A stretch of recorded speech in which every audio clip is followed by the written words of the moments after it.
제가 전주, 익산 이쪽으로 올 때마다 너무나 마음이 기쁘고 마음이 평안함을 느낍니다. 오늘 아침에 새벽에 5시에 일어나서 이쪽으로 온다고 하는 이 기쁨으로 차를 끌고 왔습니다. 왜 이렇게 기쁜지 아세요? 제가 어렸을 때 자랐던 곳이 여기서 좀 아래 들어가면 김제예요. 김제에서 저기 지평선을 바라보면서 쥐불놀이를 하면서 자랐습니다. 참 너무나 감사하고요. 특별히 팔복교회, 저는 팔복교회가 성경에 팔복도 있지만 또 보니까는 이 지역의 이름이 팔복동이 있더라고요. 그래서 참 팔복이 임하는 동네에 팔복교회에서 하나님 말씀을 증거할 수 있는 은혜를 주신 우리 하나님께 영광을 돌리고 우리 목사님과 또 우리 모든 성도님께 감사를 드립니다. 하나님의 은혜가 임하시길 주의 이름으로 축원합니다. 네, 지금 우리 시대는요, 사회적으로나 개인적으로나 교회적으로 우리 모두는 회복을 갈망하는 시대에 살고 있습니다. 사회적으로는 사회 갈등들이 치유되고 또 서로 연약한 자들, 약자들이 보호함을 받는 사회, 그리고 개인적으로는 또 경제적인 어려움이 있을 것이고 또 관계의 어려움, 마음의 상처를 가지고 계신 분들도 내 삶의 회복을 갈망할 수가 있습니다. 교회적으로는 코로나 이후에 정말 대면 예배의 회복, 그리고 하나님의 부흥과 은혜의 회복을 갈망하기도 합니다. 그래서 회복 탄력성이라고 하는 단어가 얼마 전에 많이 유행을 했었습니다.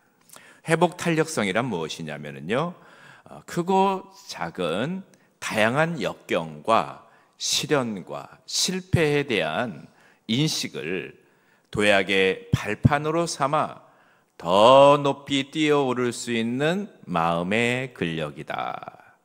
내 삶의 고난과 환난과 어려움이 있을지라도 그걸 오히려 발판으로 삼아 일어설 수 있는 마음의 근력을 회복 탄력성이라고 합니다.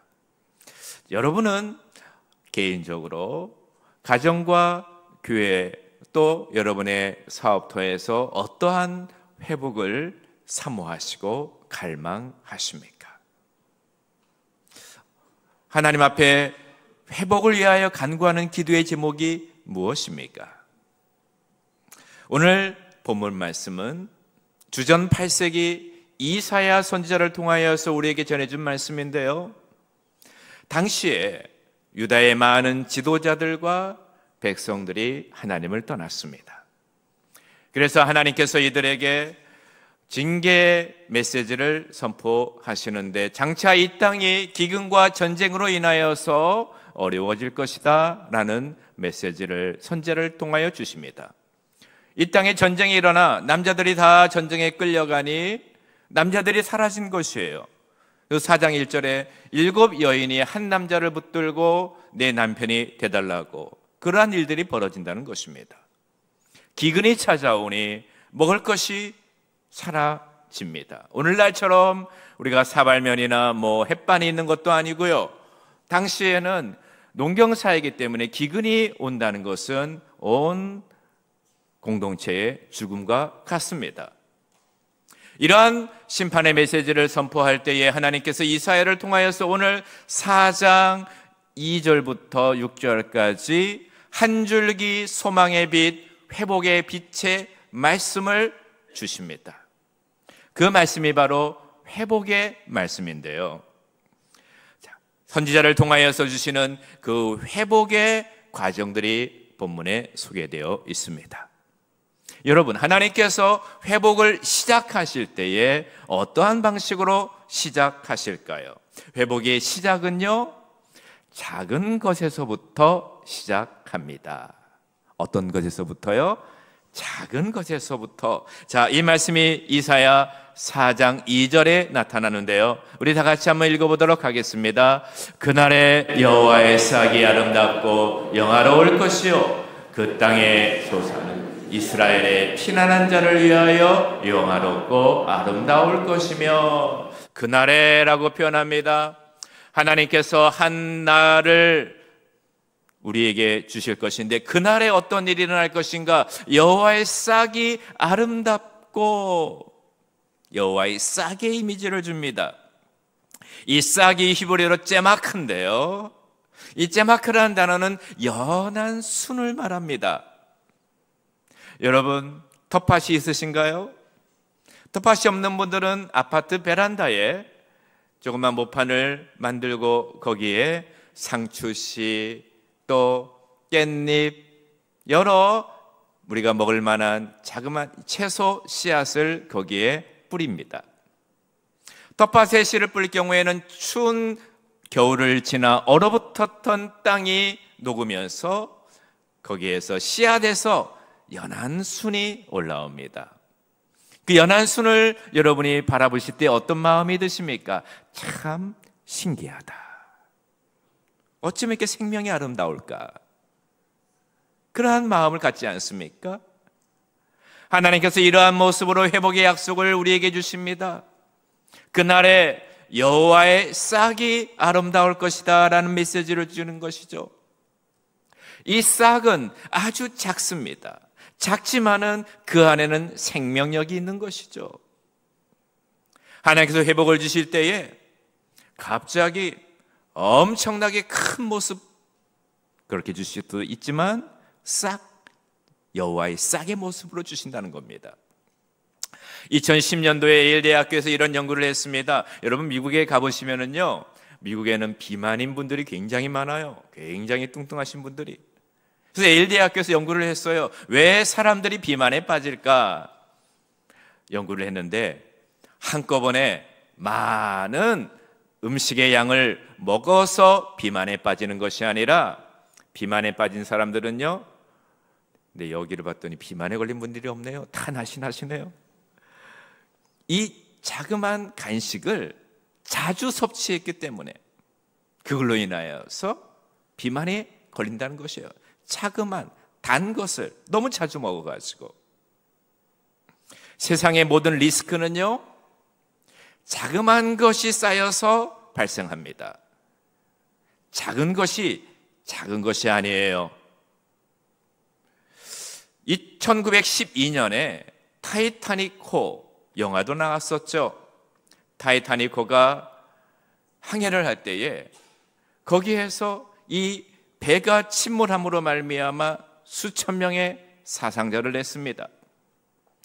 이 원인을 알기 위하여 배를 다 봤는데요, 오늘날 나사에 해당하는 아주 조그만한 리벳 하나가 풀려가지고 거기에서 조임이 풀려서 배가 조정력을 잃어버리고 침몰을 하게 된 것입니다. 회복도 마찬가지입니다. 이 자그마한 것이 아주 중요한 것인데요, 한 예가 있습니다. 엘리야가 바알 선지자와의 대결 속에서 하늘에 불을 내려달라고 하나님께 기도했습니다. 그때 하나님께서 정말 이 850대 1, 이 선지자와의 대결 속에서 하늘에서 불을 내려주셨습니다. 그 승리를 맛본 엘리야가 하나님께 기도합니다. 왜냐하면 당시에는요, 오늘날 너무 덥잖아요. 온 이스라엘 땅이 무더운 이 여름에 가뭄에 시달렸어요. 비가 내리지 않는 것이에요. 그 땅은 비가 내리지 않으면 먹고 살 수가 없거든요. 기도합니다. 하나님, 이 땅에 비를 내리워 주시옵소서 하고 엘리야가요, 이 머리를 양 무릎 사이에 쳐박고 간절히 하나님께 기도했습니다. 마치 불을 내리신 하나님을 기대하면서. 그런데요, 한 번 기도했는데 비가 오지 않는 거예요. 또 두 번 기도합니다. 하나님, 이 땅에 가뭄입니다. 비를 내리워 주시옵소서. 비가 안 오는 거예요. 이걸 몇 번이나 한지 아세요? 7번이나 했어요. 7번이나 했을 때에 하나님께서 하늘문을 열고 노아의 홍수처럼 하늘에서 소낙비를 내려주실 줄 알았는데 그게 아니었어요. 7번을 기도하고 고개를 들어봤더니 저 지중해 먼 그 서쪽에서 조그만 손바닥만한, 성경 말씀에 손바닥만한 구름이 보인 것이에요. 아주 작은 구름이. 그 구름이 점점점 커지고 밀려와서 나중에는 이스라엘 땅에 비를 내려준 것이죠. 하나님께서는 우리가 기도할 때에 물론 당장에 불을 내려주시기도 하시지만 한 번, 두 번, 세 번, 네 번 기도하고 난 후에 하나님은 우리에게 자그마한 사인을 주실 때가 있습니다. 자그마한 사인이에요. 예수님도 그랬습니다. 너희의 믿음이 겨자씨만한 믿음만 있다면, 여러분 겨자씨 어때요? 보셨나요? 아주 작아요. 1mm 이내예요. 그 겨자씨만한 믿음이 있다면 너희가 이 산을 명하여 저 바다에 던져지라 할지라도 그렇게 된다고 말씀하셨죠. 하나님의 기적을 일으키는 데에는 작지만 그러나 생명력 있는 믿음을 원하시는 것이죠. 자그마한 것을 소중히 여겨야 됩니다. 그래서 하나님께서 말씀합니다. 여호와의 싹이 그날에 아름다울 것이다. 그러면 하나님께서 이렇게 회복의 시작을 여호와의 싹의 모습으로 소개를 해주셨는데, 그럼 우리의 삶 속에서 우리가 경험해야 할 자그마한 변화는 무엇일까요? 그거는 회복의 조건입니다. 회복의 조건은요, 우리의 더러움을 씻겨주심입니다. 회복의 조건입니다. 이사야서 4장 4절에 이렇게 기록되어 있습니다. 우리 다 같이 한번 읽어보도록 하겠습니다.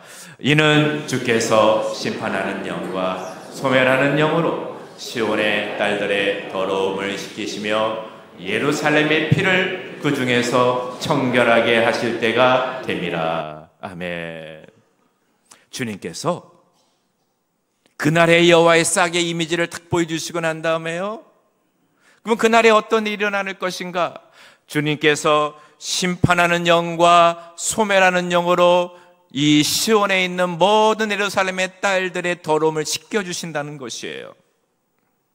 하나님이 우리의 삶 속에서, 당시 유다의 모든 백성들 삶 속에서 회복을 주실 때에 일어날 선결 조건이 뭐냐? 정결케 됨입니다. 당시 유다의 지도자들은요, 너무 욕심이 많았어요. 그래서 자신이 가진 것에 만족하지 않고 약자들, 가난한 자들의 것에만에 착취했죠. 자신만의 이 세계에 함몰되어 있었고 그들은 우상까지 섬겼어요. 이사야서 이게 3장의 그 내용들이에요. 당시의 백성들은요, 하나님을 내 마음에 모시고 섬기는 내면적인 아름다움을 추구하기보다는 외적인 것에 너무 관심이 많았어요. 그래서 2장 맨 마지막 보면은 당시에 여인들이 온몸에 치장했던 장신구가 14개가 나와요. 14개의 장신구를 온몸에 치장하고 살았어요. 얼마나 무거울까요? 코골이, 발골이, 별골이가 다 있어요. 이게 무엇입니까? 그들의 내면은 비었고 외적인 것만을 추구하는 그 시대를 향한 주님의 메시지인 것이죠. 이러한 곳에 하나님이 들어갈 자리가 없는 것이죠. 그래서 하나님께서 자신의 백성들을 회복하기 위해서 먼저 선결을 해야 될 것이 뭐냐? 그들을 깨끗게 하셔야 되겠다는 것입니다. 여러분 가정에 애완동물 키우시죠? 강아지요. 저희 집은 용인 그 광교에 가까운 곳이 있는데요, 가끔 그곳에 산책을 가면은요, 완전히 개판이에요. 개가 얼마나 많은지 몰라요. 다양각색의 애완견들이 마치 자신을 뽐내듯이 걸어다니고 있는 것이에요. 여러분도 집에 애완견을 키우시나요? 이 애완견이 아무리 귀엽고 사랑스러워도 막 어떤 분은 뽀뽀도 하고 막 그렇더라고요. 뽀뽀도 하고 막 침대에 올라가서 같이 자기도 하고. 그런데 그 애완견이 만약에 토를 해가지고 그 설사를 해가지고 거기에 자기 몸을 막 뒹굴고 온몸이 더럽다면은 아무리 예쁜 애완견도 여러분 바로 안아줄 수 있어요, 없어요? 없죠. 예. 아무리 사랑스러워도 더러운데 어떻게 안아요? 우리 자녀가 밖에서 놀이터에서 막 놀고 집에 들었는데 엄마하고 돌아오는데 아이의 꼴을 보니 그냥 온 몸에 그냥 흙에 묻어 있고 진흙에 묻어 있고 너무 더러워요. 그러면 어떻게 해요? 아무리 사랑스러운 내 아들이라도 야 일로 와 하고 목욕탕에 가서 샤워기를 틀어놓고 먼저 샤워를 시켜주지 않겠습니까? 그리고 난 다음에 다 머리를 다 말려주고 수건으로 다 닦아주고 난 다음에 아이고 내 새끼 하고 안아주잖아요. 마찬가지예요. 우리 하나님께서도 하나님의 백성들 너무너무 사랑하시는데 너무 더러워. 그러면 어떻게 이들을 안아줄 수가 있겠습니까? 그래서 주님께서 하시는 일, 인간의 힘으로는 의롭게 될 수 없고 인간의 힘으로는 정결함을 받을 수 없기에 주님이 직접 성결케 하는 영과 소멸하는 영을 보내서 그들의 모든 더러움을 씻겨주실 것이라는 약속을 해 주시는 것입니다. 이게 바로 하나님의 은혜죠. 하나님의 은혜로 자신의 백성들을 깨끗하게 씻겨주신다는 것입니다. 사랑하는 성도님들, 오늘도 예배의 시간에 아까 회개기도 했지만 우리가 하나님의 은혜, 하나님의 회복을 경험하기 위하여 다시금 우리의 자신의 내면을 돌아보고 하나님 나의 모든 더러움을 씻겨주옵소서. 하나님 보시기에 합당치 못한 것들을 주님 예수님의 십자가의 보혈로 덮어주시고 깨끗게 하여 주시옵소서. 그런 은혜가 임하시길 주의 이름으로 축원합니다.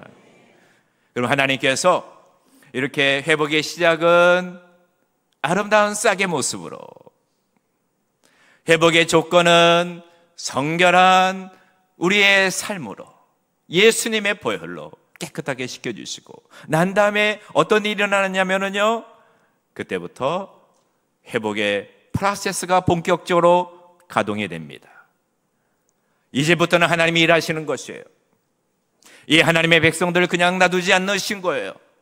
하나님께서 어떻게 이들의 회복의 과정을 거쳐서 어떠한 결과가 임하게 될까요?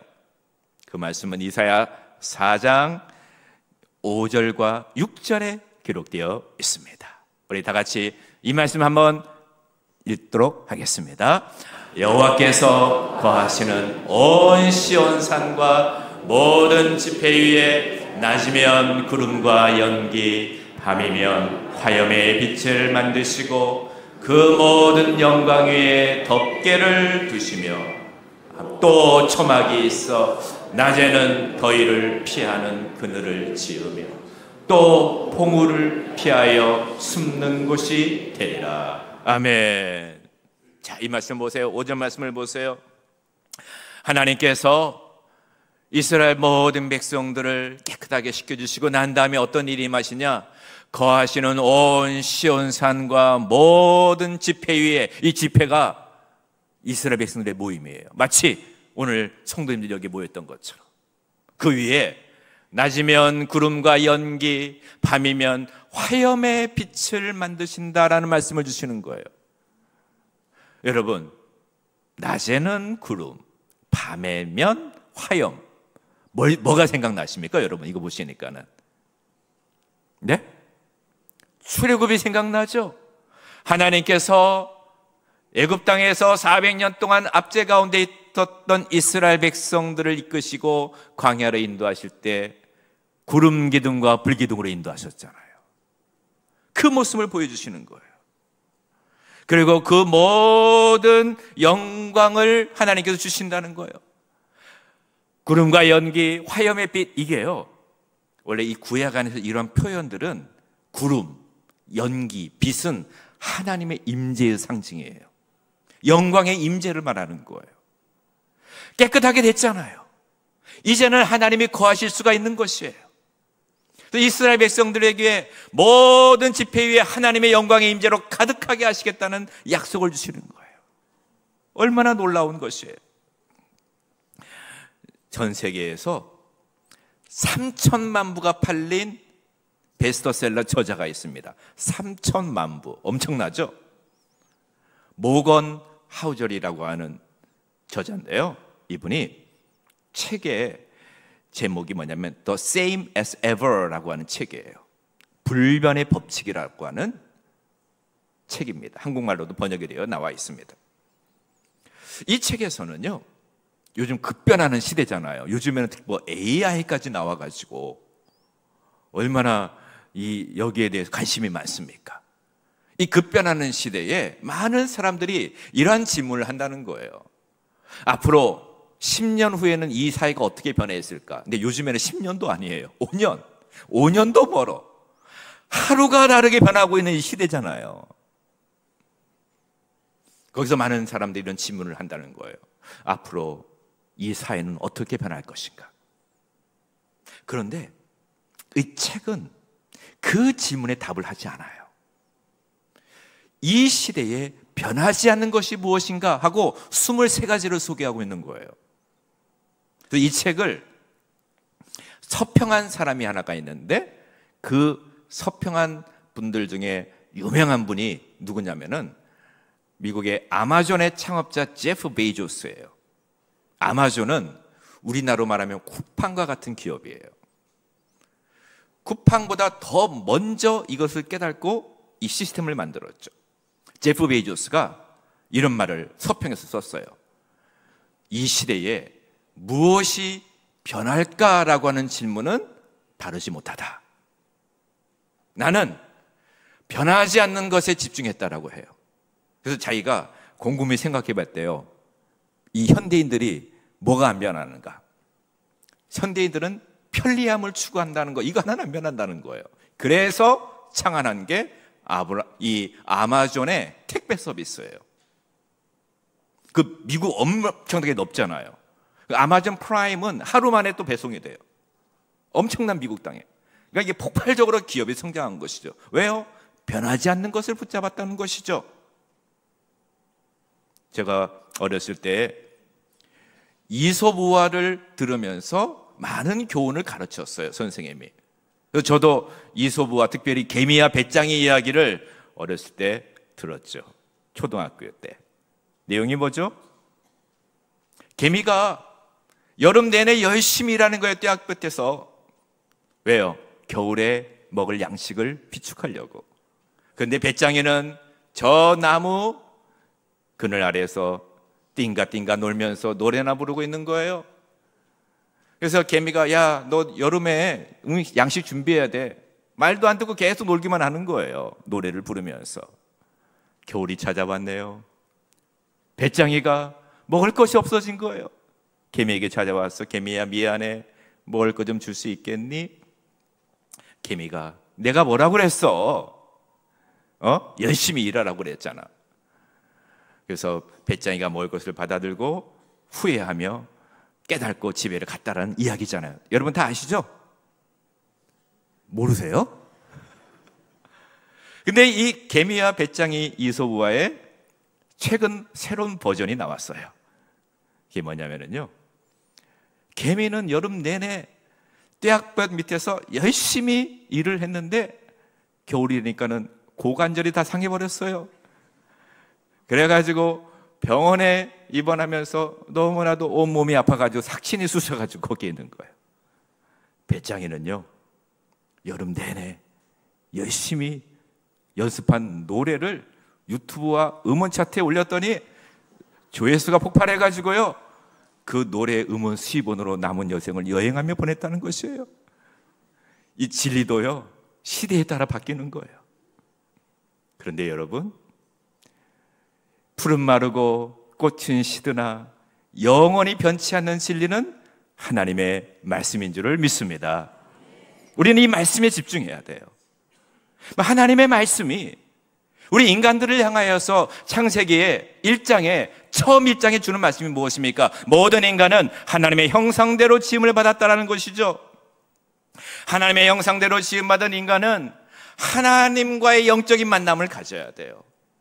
하나님의 은혜를 받아야 돼요. 그리고 하나님의 생명으로 살아야 돼요. 이게 변함없는 진리예요. 아무리 시대가 변하고 아무리 AI가 발달하고 아무리 로봇이 발달하더라도 인간들은 하나님과의 영적인 만남을 가져야 되는 것이에요. 아멘. 우리가 왜 이렇게 교회에 나옵니까? 그러므로 주님의 교회가 힘써야 될 것이 무엇입니까? 주님의 교회는 하나님의 은혜가 지배하고 하나님의 영광이 강력하게 임하는 교회를 우리가 사모하고 이를 위하여 기도해야 될 줄을 믿습니다. 그러므로 교회는 이 세상에서 줄 수 없는 것을 주는 그 영원 불변한 진리를 선포하고 그 은혜의 진원지가 되어야 될 줄을 믿습니다.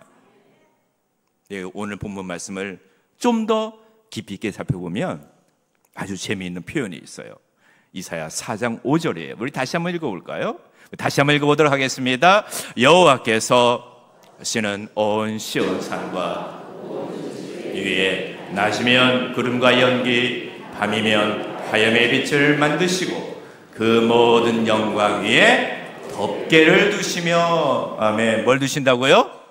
덮개. 여기에 물컵이 있네요. 보니까 이후에 덮개가 있네요.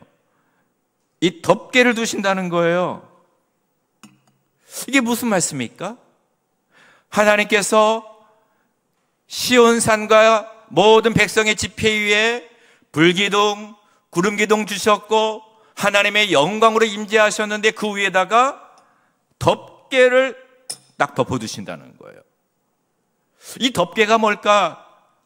본문을 고민하고 히브리어 원문을 찾아봤더니요, 이 덮개가 히브리어 원문으로 훅바라고 한 단어예요. 훅바. 한번 따라해 볼까요? 훅바. 예. 이게 뭐냐면은요, 훅바라고 하는 히브리어 단어가 오늘날로 말하면 캐노피 침대예요. 캐노피 침대. 사진 한번 보여주실래요? 침대가 있잖아요. 저 침대 위에 프레임을 만들어 놓고 틀을 만들어 놓고 천으로 덮은 거예요. 저걸 훅바라고 그래요. 저기에서 잠자면 잠이 너무 잘 오겠죠? 이 캐노피 침대가 훅바라는 곳이에요. 저걸 덮어준다는 거예요.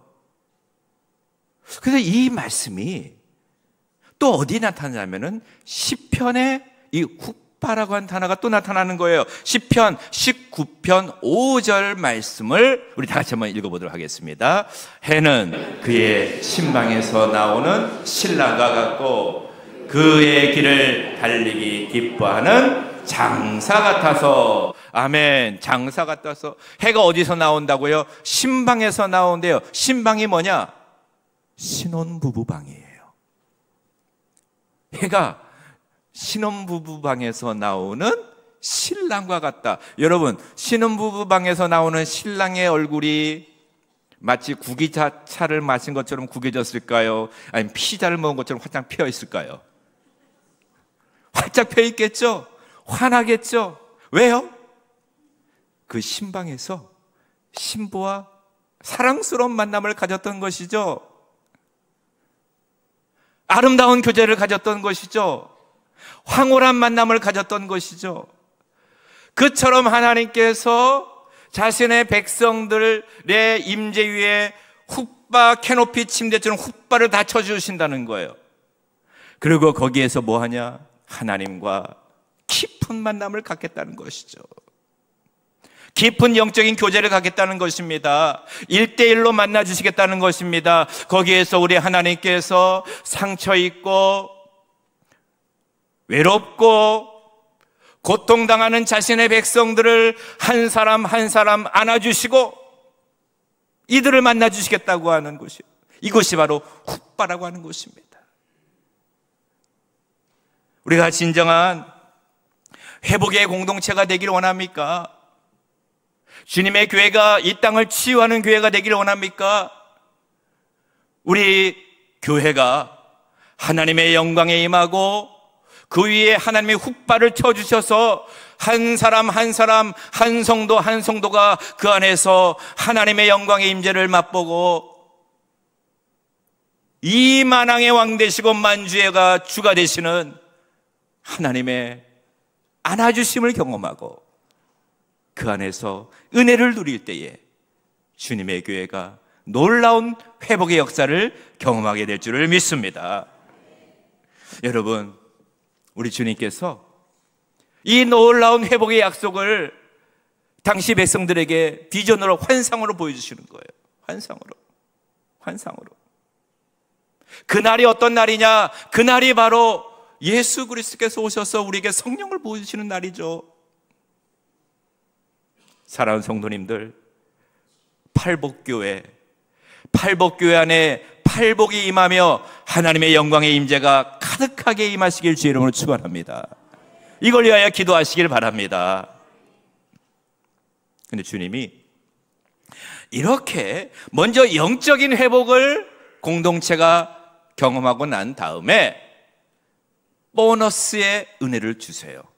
그게 6절 말씀이에요. 보너스의 은혜, 6절 말씀. 자, 우리 다 같이 읽어보겠습니다.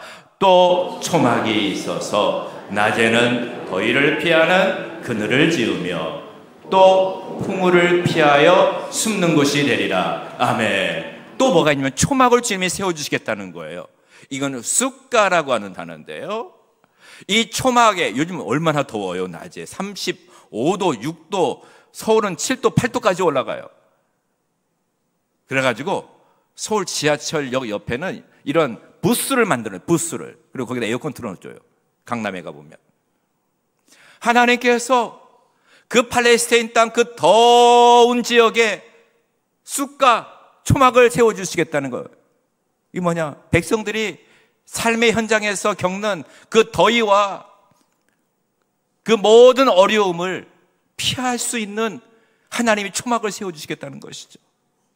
영적으로 회복이 되면 하나님께서는 우리의 삶의 모든 부분도 하나님께서 우리의 피난처가 되어주셔서 그 부분도 현실적인 문제도 회복시켜 주실 것이라고 하는 약속을 주시는 거예요. 얼마나 좋으신 하나님이에요. 우리 하나님이 이렇게 좋으신 분이에요. 그러므로 사랑하는 성도님들, 우리가 어떻게 해야 될까요? 우리 모두는요, 여호와의 싹을 바라봐야 돼요. 여호와의 싹이 뭐냐? 선지자들은 늘 여호와의 싹, 그날의 여호와의 싹이 필 것이다. 근데 여호와의 싹은 예수 그리스도를 말합니다. 우리 모두는 다 예수 그리스도가 우리의 회복자이심을 믿고, 예수님이 우리의 생명이심을 믿고, 예수님이 우리의 구원이심을 믿고 예수 그리스도를 바라봐야 될 줄을 믿습니다. 그리고 어떻게 되냐? 우리 모두는 훗바 속으로 들어가야 돼요. 훗바 속으로 들어간다는 것은 무슨 의미냐? 아까 말씀드렸죠. 훗바는 신방이에요. 신랑과 신부가 첫날 밤을 보내는 곳이에요. 연합이 이루어지는 곳이에요. 우리 기독교 조직신학에서 기독론에서 아주 중요한 교리가 있는데 그게 뭐냐면은 그리스도와 신비적 연합이라는 교리예요. 존 캘빈도 그의 기독교 강요에서 하나님의 언약 백성들이 추구해야 될 가장 높은 가치는 뭐냐? 예수 그리스도와 신비적인 연합을 이루어야 된다라고 말을 하고 있어요. 우리 성도들은 하나님의 은혜의 훗바 속에 들어가 누구와 연합을 해야 되냐? 예수 그리스도와 신비적인 연합을 해야 될 줄을 믿습니다. 그리스도가 내 안에, 내가 그리스도 안에, 내 마음을 비우고 내 안에는 더러움을 다 예수의 십자가의 보혈로 깨끗함을 받고 그 다음에 그리스도의 영이 내 안에 들어오셔야 돼요. 성령의 능력으로 말미암아 그리스도와 연합을 이루어야 돼요. 그럴 때에 우리의 삶에 고독과 상처와 질병과 모든 아픔은 그리스도의 능력으로 다 치유가 될 줄을 믿습니다. 사랑하는 성도님들, 이 시간 우리 주 예수 그리스도께서 여러분 한 분 한 분을 부르십니다. 사랑하는 나의 자녀들아, 내 훗바 속으로 들어오너라. 내가 너희를 안아줄게. 내가 너희를 치유해 줄게. 내가 너희를 회복시켜 줄게. 그 훗바가 바로 팔복교회가 되고 팔복교회 안에 생명의 역사가 왕성하게 임하시기를 주의 이름으로 축원합니다. 기도하시겠습니다.